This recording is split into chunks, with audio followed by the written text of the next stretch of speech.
কৃষক কৃষি তার উন্নয়ন, সব নিয়ে আমাদের এই আয়োজন। বাংলার কৃষি, বাংলার কৃষি, বাংলার কৃষি। ফলবে ফসল, ভরবে গোলা, আরো বেশি বেশি। বাংলার কৃষি, বাংলার কৃষি, বাংলার কৃষি, বাংলার কৃষি, বাংলার কৃষি। সুপ্রিয় দর্শক, বাংলার কৃষি অনুষ্ঠান থেকে শুভেচ্ছা। কৃষি, তথ্য, প্রযুক্তি ও পরামর্শ এ নিয়ে আমাদের অনুষ্ঠান বাংলার কৃষি। দর্শক, আজ আমাদের অনুষ্ঠানে থাকবে কমলা চাষ নিয়ে মাঠ প্রতিবেদন এবং এরই সাথে থাকছে কিছু গুরুত্বপূর্ণ তথ্য ও পরামর্শ এবং অনুষ্ঠানের শেষ ভাগে থাকছে মৎস্য ও প্রাণী সম্পদ বিষয়ক প্রতিবেদন। শুরুতেই মাঠ প্রতিবেদন।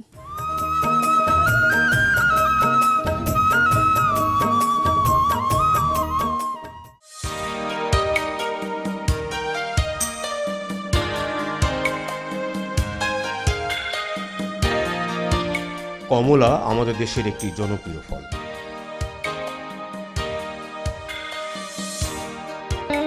দেশের সিলেট, মৌলভীবাজার, খাগড়াছড়ি, রাঙ্গামাটি ইত্যাদি পাহাড়ি অঞ্চলে ব্যাপকভাবে কমলার চাষ হয়ে আসছে।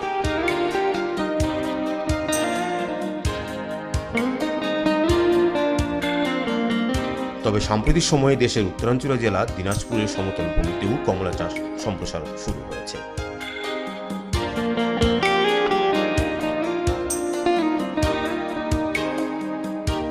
দিনাজপুর, পঞ্চগড় জেলার অনেকেই এই কমলা চাষে সম্পৃক্ত হয়েছেন।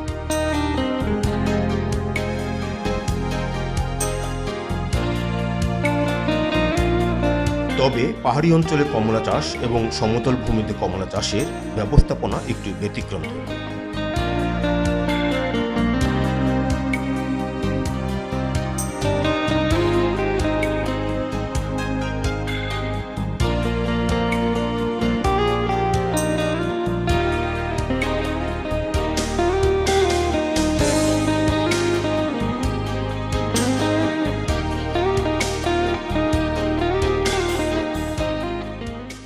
আগে মানুষ ভাবতো কমলা পাহাড়ের ফসল, এটা যে সমতলে সম্ভব এটা ঠাকুরগাঁওর কমলা চাষিরা প্রমাণ করেছে।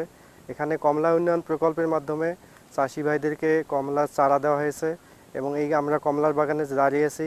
এই চাষি ভাই এখানে যত্ন সহকারে কমলা চাষ করেছে এবং এই কমলার যে গুণমান সেটা কোনো অংশেই আমদানি করা কমলার চেয়ে কম নয় এবং বরঞ্চ দেখা গেছে যে এই কমলার মিষ্টতা অন্যান্য যে আমদানি করা কমলাগুলো তার চেয়ে বেশি। এখানে কমলা চাষি ভাইরা কমলা চারা রোপণের সময় কিছু বিষয় গুরুত্বপূর্ণ, যেমন প্রতিটি চারা 3 মিটার দূরে দূরে গর্ত করে আগে নিতে হবে এবং এই গর্তের মধ্যে প্রচুর পরিমাণে জৈব সার দিয়ে গর্তগুলো রেডি করতে হবে। পরবর্তীতে বর্ষার শুরুতেই চারা রোপণ করতে হবে।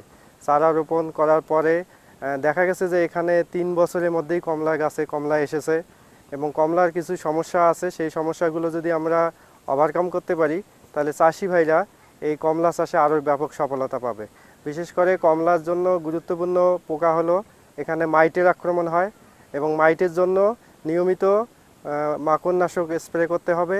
তারপরে ডাইব্যাকের সমস্যা দেখা দেয়, সেই সমস্যাটাও চাষি ভাইরা যদি একটু যত্ন সহকারে স্প্রে করে তাহলে এটা দূর করা সম্ভব। কমলা যখনই তোলা হবে তারপর পরেই গাছগুলোর যে মরা ডাল, লতা পাতা যেগুলো আছে সেগুলো প্রুনিং করতে হবে, ছাঁটাই করতে হবে। এরপরে এর চতুর্পাশে রিং করে জৈব সার দিতে হবে, সাথে কিছু রাসায়নিক সার দিয়ে সেচের ব্যবস্থা রাখতে হবে। আর কমলা যেহেতু উঁচু মাটিতে হবে সেজন্য এখানে শুষ্ক মৌসুমে অবশ্যই সেচের ব্যবস্থা করতে হবে।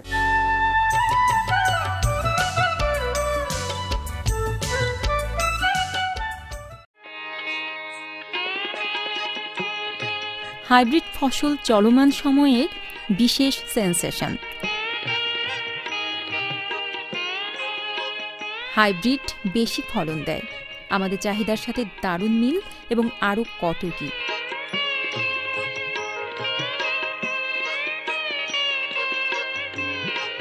কিন্তু হাইব্রিডের বীজ একবারই কাজে লাগে, মানে হাইব্রিড ফসল থেকে দ্বিতীয় বছর ফলন আসে না, যেটি আমাদের কৃষকদের জন্য ভালো খবর নয়।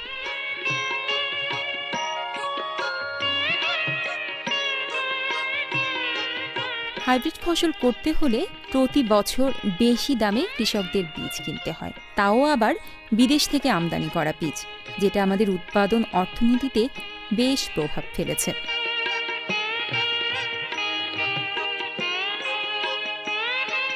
সুখের বিষয়, আমাদের ধান বিজ্ঞানীরা ইতোমধ্যেই 4টি হাইব্রিড ধান উদ্ভাবন করেছেন, আরও নতুন জাত উদ্ভাবনের পাইপলাইনে আছে।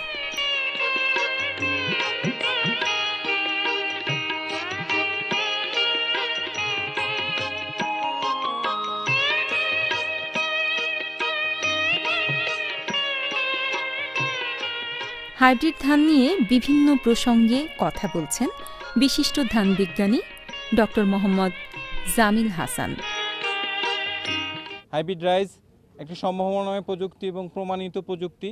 মাঠ পর্যায়ে হাইব্রিড রাইসের ক্ষেত্রে বাংলাদেশ রাইস রিসার্চ ইনস্টিটিউট এ পর্যন্ত 4টি হাইব্রিড উদ্ভাবন করেছে, যেটি বিডি হাইব্রিড ধান 1, বিডি হাইব্রিড ধান 2, বিডি হাইব্রিড ধান 3 এবং বিডি হাইব্রিড ধান 4 নামে পরিচিত। বিডি হাইব্রিড ধান 1, 2, 3 বোরো মৌসুমের জন্য এবং বিডি হাইব্রিড ধান 4 আমন মৌসুমের জন্য। এবং হাইব্রিড রাইসের মূলত যে জিনিসটা ফার্মার্স পর্যায়ে, কৃষক পর্যায়ে যে সমস্যার সম্মুখীন হচ্ছে যে হাইব্রিড ধানের বীজটা রাখা যায় না।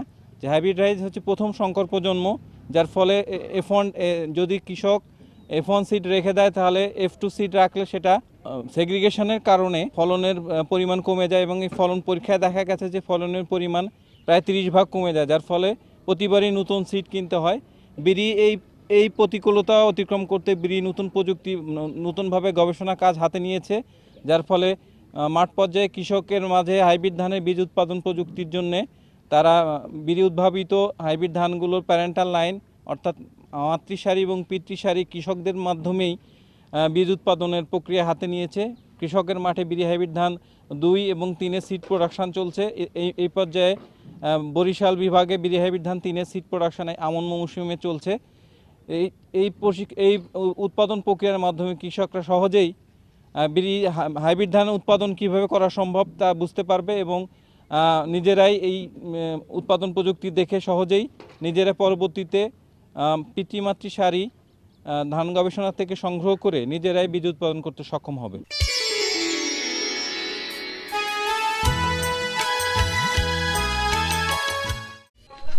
গরু দিয়ে মলনের সাহায্যে অথবা শক্ত কাঠের উপর পিটিয়ে ধান মাড়াই আমাদের দেশের সনাতনী একটি পদ্ধতি। সাম্প্রতিক সময়ে গরু এবং শ্রমিকের দুষ্প্রাপ্যতা বিবেচনায় বাংলাদেশ ধান গবেষণা ইনস্টিটিউটের farm machinery and post harvest technology বিভাগ শক্তিচালিত এই ধান মাড়াই যন্ত্রটি উদ্ভাবন করেন। ব্রি ওপেন ড্রাম থ্রেসার বা ব্রি ধান মাড়াই যন্ত্রের প্রধান বৈশিষ্ট্য হচ্ছে ব্রি ওপেন ড্রাম থ্রেসারের গঠন কৌশল সহজ, স্থানীয়ভাবে ওয়ার্কশপে তৈরি ও মেরামত করা যায়। সর্বোচ্চ 4 জন পুরুষ কিংবা মহিলা শ্রমিকের পক্ষে প্রতি ঘন্টায় 400 থেকে 500 কেজি ধান মাড়াই করা সম্ভব। ওপেন ড্রাম থ্রেসারের মাধ্যমে বীজ ধানও সহজে মাড়াই করা সম্ভব এবং মাড়াইয়ের সময় খড় অক্ষত অবস্থায় থাকে। শ্যালো টিউবওয়েল কিংবা পাওয়ার টিলারের ইঞ্জিন অথবা মোটর দিয়ে এই যন্ত্র চালানো সম্ভব। এক্ষেত্রে 4.5 অথবা 3.5 অশ্বশক্তির মোটর ব্যবহার করা যেতে পারে। সনাতন পদ্ধতির তুলনায় এই যন্ত্রটির সাহায্যে ধান মাড়াইয়ের ক্ষেত্রে বিঘা প্রতি 300 টাকা সাশ্রয় করা সম্ভব।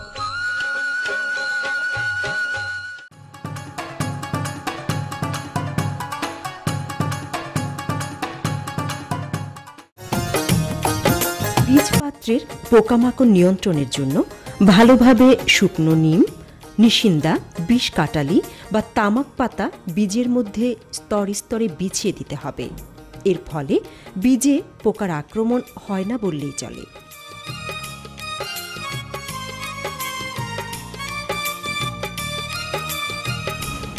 এগুলি ছাড়াও বীজপাত্রের পোকামাকড় নিয়ন্ত্রণের জন্য প্রতি কেজি বীজের জন্য 3টি করে ন্যাপথলিন বল দিয়ে রাখলে পোকামাকড় নিয়ন্ত্রণে থাকবে।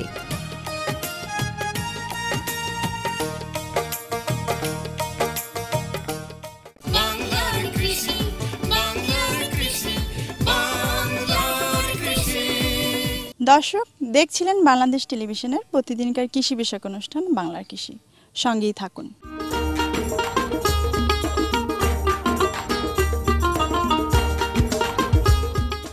বাংলাদেশে নানা ধরনের সামুদ্রিক শৈবাল জন্মে। মেরিন ম্যাক্রোলজি বা সামুদ্রিক শৈবাল বা সি উইড নামে পরিচিত। জাপান, হংকং, চীন, কোরিয়া, ভিয়েতনাম, মিয়ানমারে সামুদ্রিক শৈবাল খাবার হিসেবে খুবই জনপ্রিয়। তাছাড়া অন্যান্য সামুদ্রিক শৈবাল আগার আগার বিভিন্ন ধরনের রাসায়নিক পদার্থ তৈরিতে, প্রসাধনীতে ও প্যাকিংয়ে ব্যবহৃত হয়। ইতিমধ্যে কক্সবাজার জেলার সেন্ট মার্টিন দ্বীপের সামুদ্রিক শৈবাল নিয়ে কিছু গবেষণা পরিচালিত হলেও বাংলাদেশ মৎস্য গবেষণা ইনস্টিটিউটের সামুদ্রিক শৈবাল গবেষক দল সর্বপ্রথম কক্সবাজার সদর উপজেলার বাঁকখালী নদী, মহেশখালী চ্যানেলের মোহনার নুনিয়ার ছড়া থেকে নাজিরার ট্যাক পর্যন্ত সমুদ্র সৈকত সংলগ্ন জোয়ার ভাটা এলাকা ও মহেশখালী দ্বীপের বিভিন্ন এলাকায় বাণিজ্যিক গুরুত্বসম্পন্ন সামুদ্রিক শৈবালের প্রাকৃতিক উৎপাদন ক্ষেত্রের ন্যাচারাল সি উইড বেড সন্ধান পান।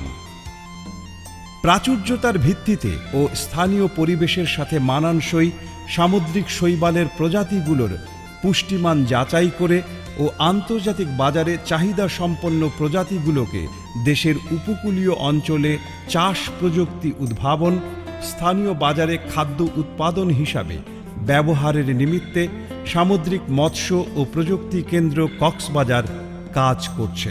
বাংলাদেশের রপ্তানি বাণিজ্যে চিংড়ি শিল্প উল্লেখযোগ্য ভূমিকা পালন করে আসছে। এদেশের উপকূলীয় এলাকা বিশেষত খুলনা ও কক্সবাজার অঞ্চলে প্রায় 1,50,000 হেক্টর জমিতে চিংড়ি চাষ হচ্ছে। কিন্তু উন্নত চাষ ব্যবস্থাপনার অভাবে চিংড়ির উৎপাদন হার অত্যন্ত কম।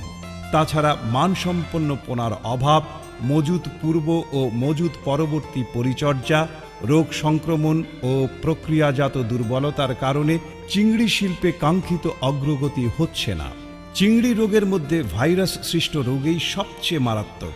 ভাইরাস রোগের কারণে পৃথিবীর বিভিন্ন দেশে চিংড়ি শিল্পের মারাত্মক ক্ষতি হচ্ছে। চিংড়ি থেকে এ পর্যন্ত প্রায় 20 ধরনের রোগ সৃষ্টিকারী ভাইরাস আবিষ্কৃত হয়েছে।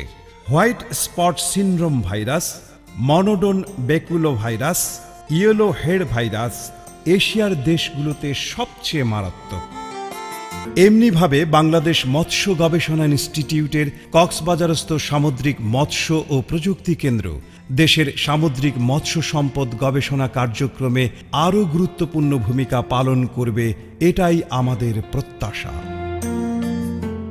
এরই সঙ্গে শেষ করব আজকের বাংলার কৃষি। বাংলার কৃষি অনুষ্ঠান আগামীকাল ঠিক একই সময় প্রচারিত হবে, দেখবেন আশা করি। আর হ্যাঁ, সেই সঙ্গে জানতে চাই আপনাদের মতামত। আমাদের অনুষ্ঠান বিষয়ে আপনার যে কোনো মতামত আমাদের লিখে জানাতে পারেন। আমাদের লিখবার ঠিকানা প্রযোজক বাংলার কৃষি, কক্ষ নম্বর 215, বাংলাদেশ টেলিভিশন ভবন, রামপুরা, ঢাকা। আমাদের ইমেল অ্যাড্রেস banglarkishi@ais.gov.bd এবং ফেসবুক আইডি বাংলার কৃষি। এছাড়াও অনুষ্ঠানটি ইউটিউবে নিয়মিত দেখতে পাবেন। দর্শক, আজ এ পর্যন্তই। সকলকে আগামী অনুষ্ঠান দেখার আমন্ত্রণ জানিয়ে এখানেই বিদায় নিচ্ছি। ধন্যবাদ সকলকে। কৃষক, কৃষি, তার উন্নয়ন সব নিয়ে আমাদের